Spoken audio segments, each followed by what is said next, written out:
Deck Report here in Lakeville at the Brunswick Zone. Thank you, ladies and gentlemen, for coming out this evening.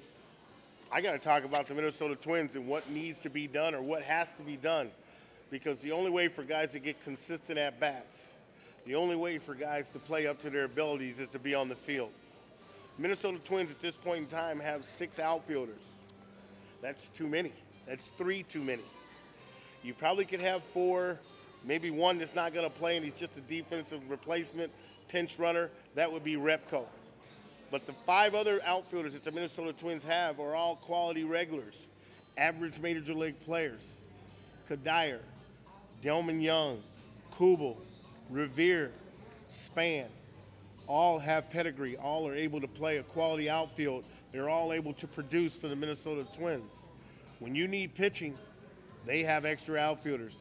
The Twins have got to break that bond with its players. Unfortunately for Minnesota, they don't like to give up their prospects. Just take, for example, Kyle Gibson, #1 pick from 2009, possible Tommy John surgery. 2010 #1 pick, Alex Wimmers.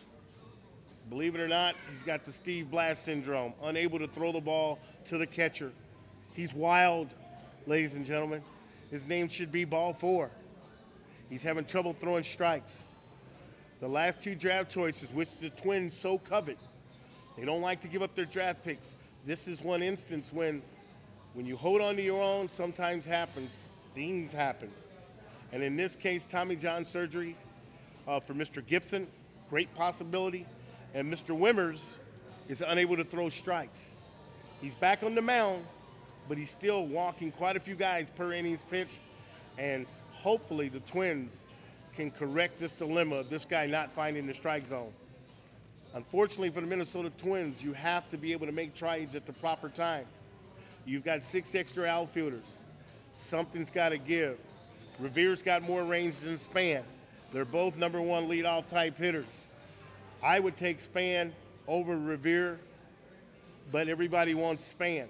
You have to make a choice to give something up to give. That old world, give to get. You've got to take a chance if you're going to acquire talent at the major league level. Minnesota has talent in the minor leagues. This year they drafted 6 middle infielders. That tells you something about Mr. Nishikawa, who they signed for 3 years. If you're drafting 6 shortstops, you're not happy with anybody you have in the middle. Because some of these guys, 3 of them were college players, you're hoping that they get to the big leagues in 3 years. But Nishi has got to produce, and he's got to get better for the Twins to be better. They don't like to eat contracts, but this might be one that they may have to eat. This is Al Newman with the Upper Deck Report here at the Brunswick Zone in Lakeville.